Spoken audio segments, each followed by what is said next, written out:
All right, folks. So here's the LN298 motor controller. It can handle two motors, one over here and one over here. I'll be using this one. I just, wired to it. Although, technically I should have probably done this one, but I did this one over here on this side, which means I'll need this pin, and this pin to control it. If I want to control this motor, I need this one, and this one. Now let me explain what they are. So I'm going to be using these three over here, right? These two right here in 3 and 4, those two little pins right there, those ones will control the direction of the motor. If one is high and the other one is low, it will go forward. And if you reverse them, so let's say this one's high and this one's low, it goes forward. Let me rub on this. So if this is high and this is low, it goes forward. But if you make this one high and this one low, it goes in reverse. If you put both high or both low, it's not going to turn on at all. It'll just stop. That means stop. Okay? So one has to be high, one has to be low. If you're backwards, it's just going to drive backwards. That's all. Who cares? This one right here, this ENB, there's a jumper right here. You see it? That's a black plastic jumper. There's two pins here, and they're connected together. When you plug that little plastic thing in and it's connected together, it's stuck on, and that means it's enabled. That means that motor is going to turn on. So if I take IN3 and IN4 and I put one high and one low, it's going to turn on, and it's going to turn on full blast. You cannot control the speed. It's just enabled to turn on all the power. So all the power that goes in these two plugs, which I'll talk about in a second, will go to this motor. If you want to be able to dive and adjust the speed, you'll have to unplug that thing. So you just kind of grab it with your fingernail, a little screwdriver, and pop it off. Then you'll see that there's a plug there, a pin. On the pin right here, you can plug in a PWN pin, a pulse width modulated pin, so one with a squiggly line from the Arduino, and we can send an analog signal that's going to be a digital signal. It's called an analog signal, but it's really a PWM signal that'll tell it exactly what speed to go. And that's what I'm going to do. So I already popped mine off, and I'm going to do that. So let's talk about these other pins. So we're going to put one motor here. I'm going to have 3 wires here, 2 for the direction, 1 for the speed. Those are going to come from the Arduino. These 2 right here are where I'm going to plug the power. By the way, I didn't have a power supply. Here, you can use a 12-volt battery. I don't have a 12-volt battery other than the one in my car. If I had a 9-volt battery, I would use that. I didn't have one. So what I did have is this. I found this plug, and you can see it's got 2 wires right here, 1, 2. And I split them apart. I cut them and split them apart. I don't even know what this goes to. I have a box of this junk just sitting around, a bunch of these. You probably have them at your house too. And you can clearly see that the input right here is 100 to 240 volts. So you can use them in Europe. 100 to 240 volts. Alternating current, that's why the squiggly line voltage at this frequency. This is a plug socket. That's what we're going to plug it in. And of course it is. You can see that right here is a plug socket. But what comes out of the 2 wires is 1 amp of current. So I'm not going to be able to drive a big motor. This motor controller, this red little motor controller, the L298, it can handle 2 amps. But that's fine. I'm not driving anything. I'm not pulling any weight. A motor just spinning is not going to use that much. So you wouldn't want to try to fight it by grabbing the motor with your hand and slowing it down. But it's going to output 9 volts, flat line, meaning it's direct current. And it says right here, DC. And this says AC, so alternating current. This is DC, direct current. That's what I want. I want a direct current. That's like a battery. So I found this one. It worked. 9 volts is perfect. So this is what I'm going to use. Ignore my dirty finger in that picture. I was working on my car all weekend. I'm going to plug that in right here. The positive I'm going to put here, and the negative I'm going to put here. Okay, now that should be it, right? Well, there's one other thing I want to talk about, and that's it. There's this jumper. You see this one right here? We can plug, it's plugged in right now. You can see this plastic thing right here. Or I can unplug it.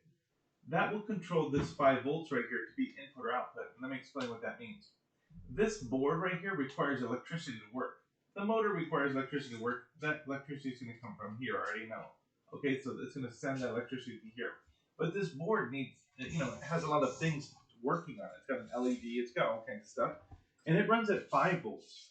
If I leave this plug in right here, so if this plug, this little, what's called a jumper, if this jumper's there like it is now, that means that the voltage you put here will be regulated by this. This guy right here is a 5-volt regulator, and it will regulate it to 5 volts and send it out right here. So we can actually use this right now, the way it is right now. You can use this or you don't have to, but this will automatically, this is in, that means all this will be powered by these two right here. So I don't need this one. You could use it though, it's now an output. In this configuration, with this plug, it's an output, this 5 volt. As long as your maximum is 12 volts, you see it says 12 volts right here. If you put over 12 volts, warning, this thing will get way too hot. This thing can only handle up to 12 volts. So it'll take up to 12 volts and bring it down to 5 and send it out. But if you need like a 20 volt motor or something like that, we're not going to do that in this class. We're not going to go over 12 volts, so don't worry. But if you had to, you could unplug this. That will not make that work. But then you would have to put the positive 5 volts here and the ground here. You would have to share this ground. And you would put the positive 5 volts here in so that this thing would work. So you would send that positive 5 volts from an Arduino maybe and make this thing work, because it won't work without it.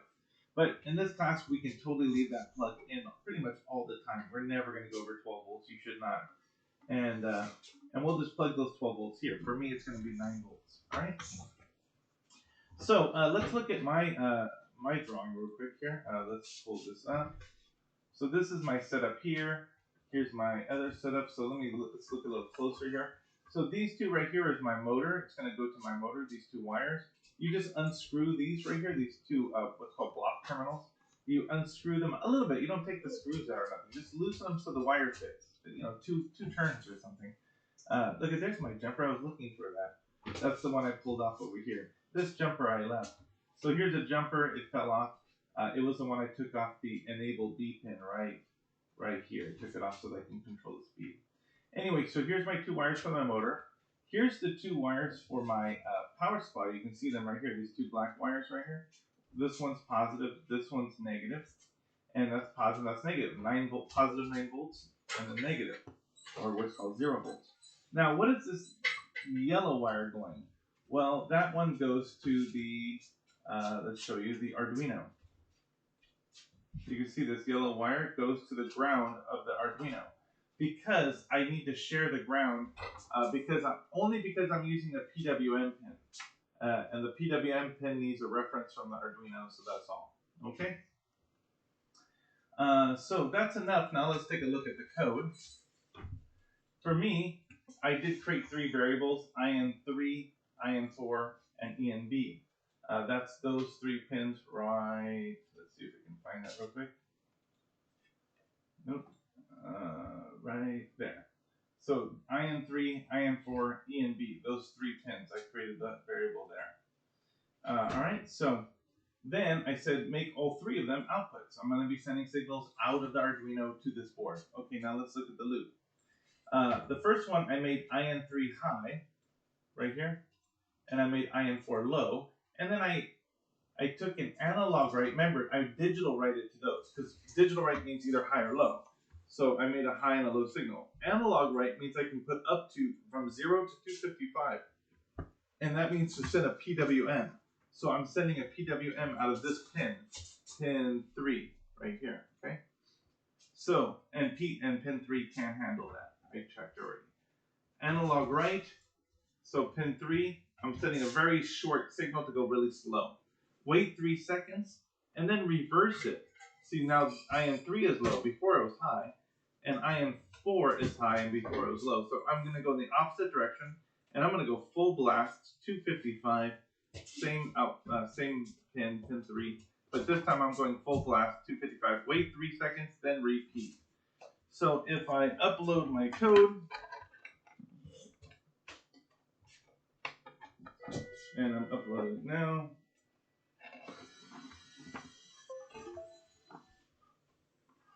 See if I can bring this a little closer to you. On the wires.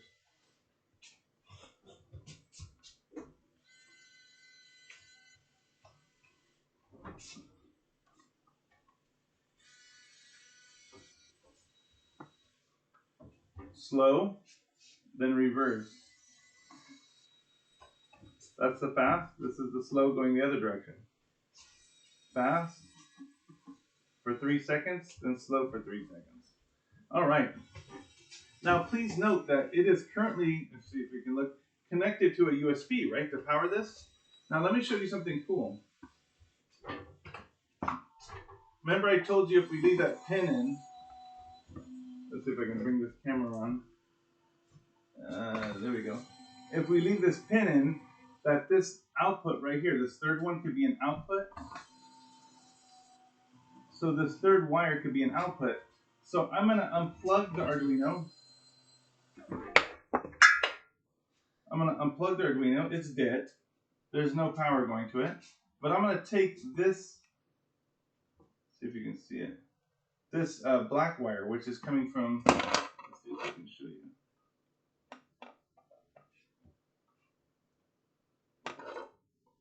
Right here, the third block. Remember the 5-volt out?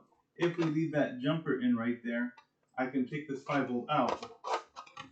And I'm going to put it in the V in, voltage in. So on the Arduino, there's this little pin that says V in right here. And I'm going to say voltage in.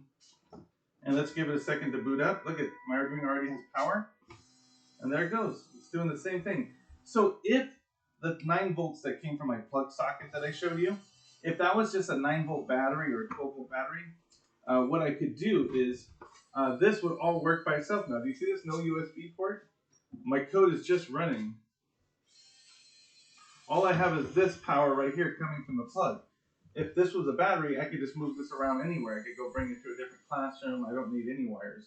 I just need the 2 wires from a battery, a 12-volt battery, a 9-volt battery. Seems to be working fine right now. So that's how we would do it. Okay? So this is how you would like kind of put it on a bot that you made out of wood or out of 3D printed material, and you could put motors on it. And then how would you have it driving around by itself? Well, this is how you would do it. So that's pretty much it.